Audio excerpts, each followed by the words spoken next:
आम्हाला तुमचा खूप अभिमान वाटतो. एवढं कसं सुचतं हो तुम्हाला? कुठं शिकलात एवढं? प्रत्येक वेळी आमचं मन मोहून टाकता, आमची नजरबंदी करता. वहिनीसा काय हो, आमच्या दादासाहेबांच्या तलवारी बरोबर कसलं घुस चाललंय? मग काय करू बत्ताशीबाई, ते समोर असताना त्यांच्या समोर बोलता येत नाही. मग हिलाच सगळं मनातलं सांगायचं. बत्ताशीबाई, आम्हाला खूप खूप आनंद झाला. आम्हालाही. एवढे मोठे विचार आहेत दादासाहेबांचे. छत्रपतींचे चिरंजीव शोभतात खरे, आणि आम्ही त्या वाटणीच्या विचारांमध्येच घुटमळत होतो. काय बोलले, कसं बोलले. खरंच आम्हाला तर वाटतं सार्थक झाला आमच्या जन्मात, की आम्ही त्यांच्या पत्नी आहोत. आणि आमचे सार्थक यात की ते आमच्या पाठीला पाठ देऊन जन्माला आले. खरं सांगायचं तर युवराजांनी जर वाटणी नाकारून स्वराज्य मागितलं असतं तर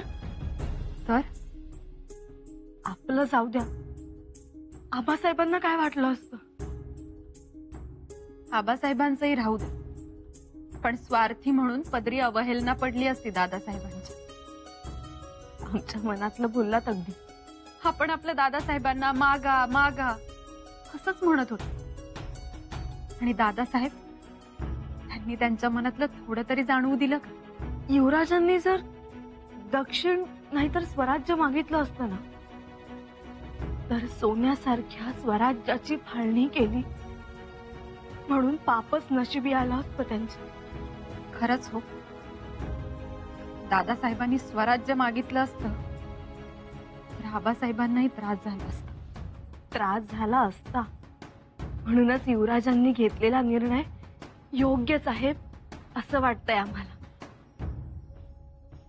आऊसाहेबांनी जे शिकवलं, सावरलं, जे भलंबुरं सांगितलं ना, ते असं उपयोगी पडलं. आपल्या आबासाहेबांचे संस्कार, त्यांनी स्वराज्याच्या निष्ठेची युवराजांच्या मनात जी रुजवणी केली आहे ना, तीच त्यांच्या मुखातून बोलली. म्हणून आम्हाला खूप अभिमान वाटतो त्यांचा. अभिमान तर कोणालाही वाटेल एवढ्या जाज्वल्य विचार आहेत आमच्या दादासाहेबांचे. पण यात एक धोका वाटतोय आम्हाला. धोका? कसला धोका? हा जो मनाचा मोठेपणा आहे ना, तोच माणसाचा घात करतो. बत्ताशीबाई, तुम्ही काय बोलताय खरंच आम्हाला काही समजत नाही. वहिनीसा, कर्णाच्या दानशूरपणाचं आपण सगळेच कौतुक करतो. त्याने त्याची कवच कुंडल दिली जी त्याला वाचवणार होती, त्याचा मृत्यू रोखणार होती. किती सहानुभूती मिळाली, पण त्याचमुळे त्याचा पराभव झाला युद्धात. बत्ताशीबाई, म्हणजे तसं चिंतेचं कारण नाही, पण आम्हाला वाटतं दादासाहेबांनी आता जरा व्यवहाराला धरून राहिलं पाहिजे.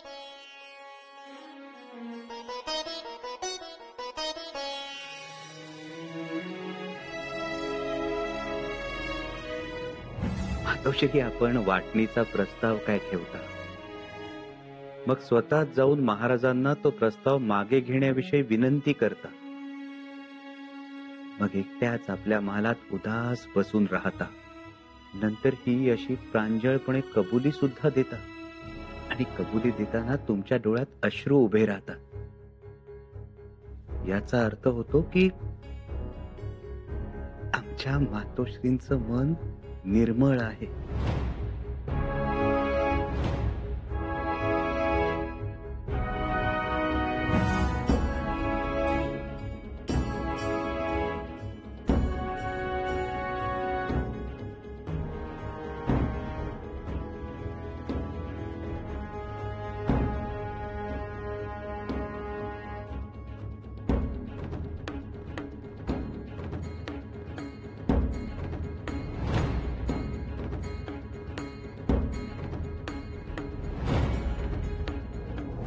पण या सगळ्या धांगलीत हे सगळं करण्याची काय गरज होती? मातोश्री, तुमचा शब्द आम्ही खाली पडू देतो का कधीतरी?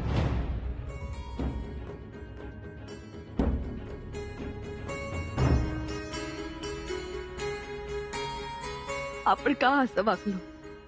का वाटणीचा हट्ट धरला?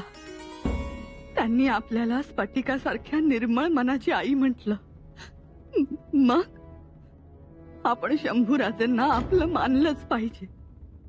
एक वेळ राजारामांवर अन्याय झाला तर होऊ दे, पण शंभूराजांवर व्हायला नको. आपण चुकलो, खरंच चुकलो.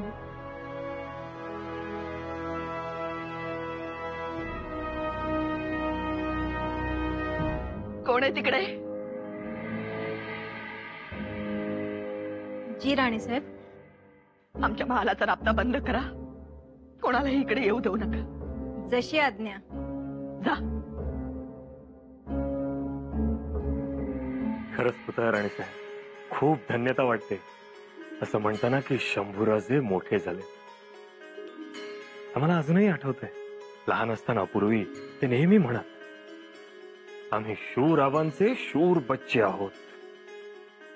नंतर म्हणायला लागले, आम्ही शूर आबांचा शूर छावा आहोत. पण राणीसाहेब, आता हा छावा छावा राहिलेला नाही, वाघ झालाय वाघ. खरंच मोठे झालेत, आणि मोठे झालेत म्हणजे आमच्या पायातलं वाहन आता त्यांच्या पायी येऊ लागलंय. खरंच धन्यता वाटते. खरंच हो, आम्हालाही धन्यता वाटते.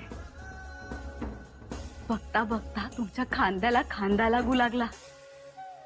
खरंय, आम्हाला अजूनही आठवत आहे, पन्हाळ्याच्या वेढ्यात जेव्हा आम्ही अडकलो होतो तेव्हा हे असे उलेश्य होते, पण आम्हाला सोडवायला निघाले होते. आम्ही शास्त्रखानाच्या तळ्यात घुसलो तेव्हा शंभूराजे बच्चेच होते, पण तरी देखील बुरजावर रात्र रात्र आमची वाट बघत काढली आहे त्याने. वेड्यासारखी वाट पाहिली आमची त्याने. आणि मग पाहता पाहता एक दिवस ते स्वतःच मोगलांच्या छावणीत गेले. आम्ही प्रत्येक मोहिमेवरून यायचो, शंभूराजेंना पाहायचो, तेव्हा ते अधिक मोठे झालेले दिसायचे आम्हाला. महाराज, परंतु तुम्ही त्यांना सलग वाढलेलं पाहिलंच कुठे? आपण मोहिमेवर जायचा आहात, तिथून परतायचा आहात, आणि आल्यावर त्यांचा अंगरखा 4 बोटांनी आखडलेला असायचा. सुरवारी आपल्या पडायच्या त्यांच्या, आणि मग धावपळ सुरू व्हायची आणि रडारड सुरू व्हायची. शंभूराजे शंभूराजे शंभूराजे, मग रडून रडून नुसता धिंगाणा. हो ना, ऐकायचे म्हणून नाही.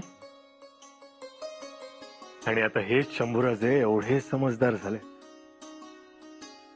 शरीरानं मोठे झाले आहेतच, पण त्याचबरोबर मनानं आणि बुद्धीनं देखील मोठे झालेत, परिपक्व झाले.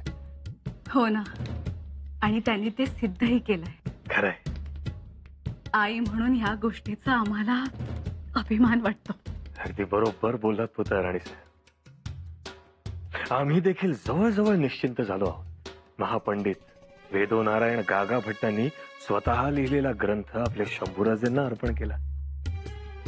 जेव्हा गागा भट्ट म्हणाले, शंभूराजे हे सवाई शिवाजी आहे, तेव्हा खरं तर आम्ही बिनघोर झालो. आणि बघा ना, सगळ्यांच्या डोळ्यातही भरतात ते. आत्ताच बघा ना, या दक्षिण मोहिमेची किती जय्यत तयारी केली आहे त्यांनी. एकाही गोष्टीला आम्हाला हात लावू दिला नाही. सगळ्या गोष्टी त्यांनी स्वतः जातीनं लक्ष घालून पाहिले. अहो, अगदी सुतळीच्या तोड्यापासून ते हत्तीपर्यंत सगळ्या गोष्टीत बारकाईनं लक्ष घातलंय. अहो, इतकंच काय, तर घोड्यांची लीद काढणाऱ्यांची बैठक घेतली. आम्ही तर खरंच चकित झालो. फौजा कुठे असणार, कुठे थांबणार, कसे हल्ले करणार, कसं चालायचं, एका दिवसात किती गावं पार करायची, हल्ले कसे करायचे, या सगळ्या गोष्टी शंभूराजेंनी ठरवल्यात. पुतळा राणीसाहेब, खऱ्या अर्थाने आम्ही असं म्हणू शकतो की आमचा मुलगा आमच्या हाताशी आला. हो ना. आता आमची खरंच काळजी मिटली. महाराज, शंभूराजांनी तुमच्या हातापायाला सुख दिलंय. सार्थक झालं. खूप खूप बारीक लक्ष देतात ते. त्यांचं तर लक्ष असतच, लक्ष नसतं ते तुमचं. काय झालं महाराज? पुतळा राणी साहेब, अहो भूक लागली, कालपासून खाल्लं नाही काही. अगं बाई, आम्ही पण बोलतच राहिलो, आलोच.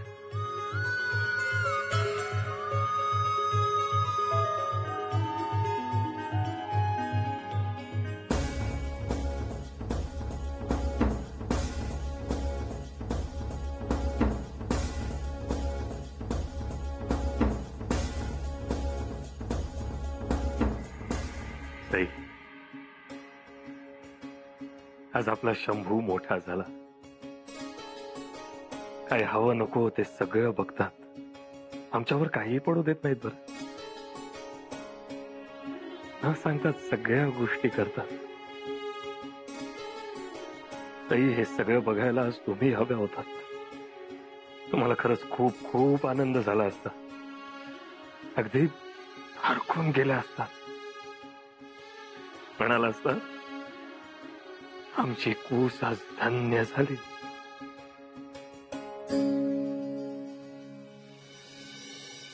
राणीसाहेब, काय? माफी असावी राणीसाहेब.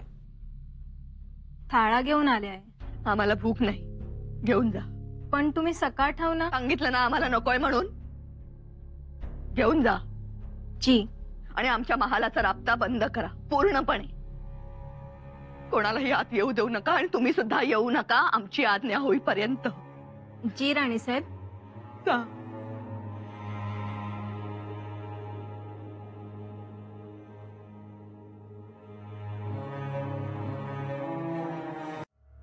काय हो, झाली वाटणी? नाही.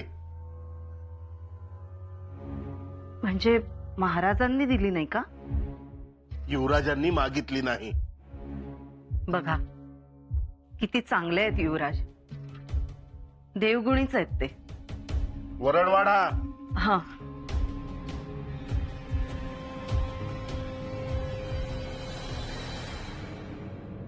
महाराज खुश झाले असतील ना? महाराजच काय, अख्खा रायगड खुश झाला. तुम्हाला आवडलं नसेल, कारण या सगळ्याच्या मुळाशी तुम्हीच होतात ना. पडलात ना तोंडगशी. कोण होतात तुम्ही महाराजांना भेटायच्या आधी? कारकून. आज सुरनीस आहात. महाराजांनी कुठे आणून बसवलंय तुम्हाला? नाहीतर कोण होतो आपण? पाऊस पडू लागला तर 10 ठिकाणी घर गळायचं. आज एवढं मोठं घर आहे, मान आहे, मग का स्वराज्याच्या मुळावर उठताय? भाजीत मीठ नाहीये. आणते.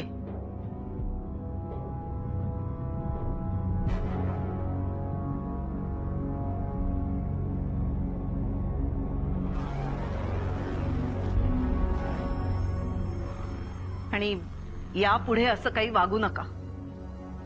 महाराज देव आहेत आणि त्यांचं मूलही आपल्यासाठी तसंच. बस. नका खाऊ, पण अन्नात माती नका कालवू. कावेरी.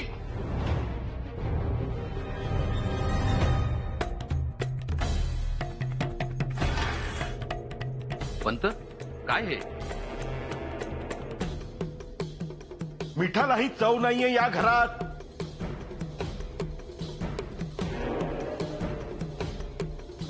खाल्ल्या मिठाला जागणाऱ्याला चव कळते. खाल्ल्या घरचे वासे मोजणाऱ्याला नाही कळायचं ते. बस. शांत व्हा पंत. काय शांत व्हा? करायला गेलो गणपती, झाला मारुती. हो ना, तर आपल्या अंगलटच आलं सगळं. लोक खुश होतात, म्हणतात बघा युवराज किती निस्वार्थी. पण त्यांनी न मागता त्यांनी सगळं मागितलं. हे राजकारण यांना नाही कळत. आम्हाला एक गोष्ट कळली नाही वहिनीसा. कशाबद्दल बोलत आहात आपण? आबासाहेबांनी वाटणी करायची आणि वाटणीमध्ये तुम्ही काय घेणार असं दादासाहेबांना विचार. हो ना, त्यासाठी वेळही दिला, 1 दिवसाचा. हो, आई जगदंबेची पूजा झाली आणि त्यानंतर दादासाहेबांनी त्यांचा निर्णय सांगितला. आम्ही वाटणी करणार नाही. देहाचे आणि देशाचे तुकडे होणार नाहीत. त्यामुळे वाटणीच्या विचारांचा उडालेला धुरळा खाली बसला. हो ना. सर्वजण खुश झाले. अहो, खुश होण्यासारखंच वर्तन केलं युवराजांनी. पण आम्ही साशंक झालो ते एका गोष्टीने. आबासाहेब का खुश झाले? म्हणजे वाटणी करायची हा जर त्यांचा विचार होता तर वाटणी त्यांनी केलीच असती. बत्ताशीबाई, तुम्हाला काय म्हणायचंय? आम्हाला असं म्हणायचंय की बदलतो तो शिवविचार नाही, तो ठामपणा नाही. शिवविचार नाही म्हणजे काहीतरी गडबड आहे. गडबड?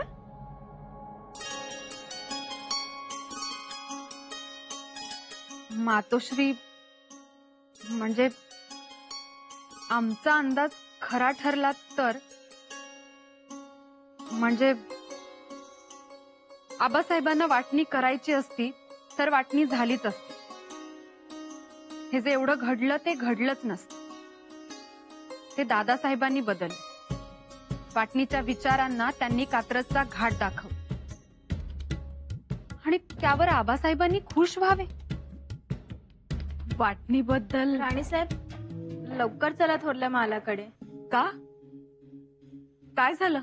महाराणी साहेबांनी थाळा घेतला नाही आणि दरवाजा बी आतनं लावून घेतलाय. चल.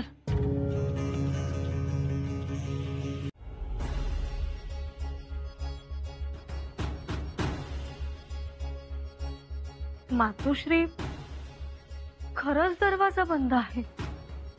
आवाज द्या. उघडा म्हणावं दरवाजा.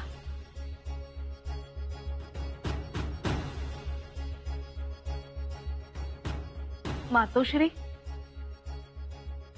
मातोश्री, दरवाजा उघडता. मातोश्री, आम्ही राणूबाई, दरवाजा उघडा.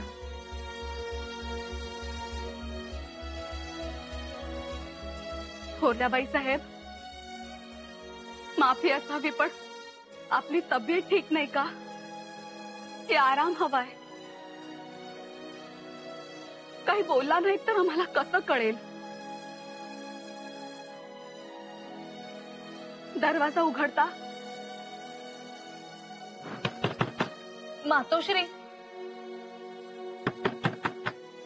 मातोश्री, मातोश्री, उघडा दरवाजा. थोरल्याबाई साहेब, आता सगळं मिटलंय. सगळ्यांच्या मनासारखं घडलंय आता. मग का दरवाजा लावून घेतलाय? आम्हालाही तेच समजत नाही. असं का स्वतःला कोंडून घ्यायचं? मातोश्री, हे बरं दिसतं का हो? मुली बाहेर उभ्या आहेत, केव्हाच्या वाट बघतायत, दरवाजा उघडा म्हणतायत आणि तुम्ही त्यांना काहीच उत्तर देत नाही. गप्प बसून आहात. दरवाजा उघडा. क्षणभरासाठी का होईना पण दरवाजा उघडा. मग हवं तर बंद करा. आमचंही तेच म्हणणं आहे. मातोश्री, एकदा दरवाजा उघडा, मग हवं तर बंद करा. थोरल्या बाईसाहेब, हो हो नाही काहीतरी तरी बोला. हवं तर दाराशी उभा राहू नका असं म्हणा, पण काहीतरी बोला. की वाटणी मागितली म्हणून तुमचंच मन तुम्हाला खातंय?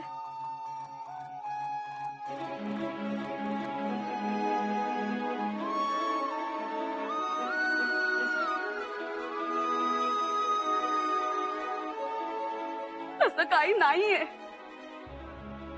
कुणाच्याच मनात काही नाहीये. काय? वाटणी थोरल्या मातोश्रींनी मागितली?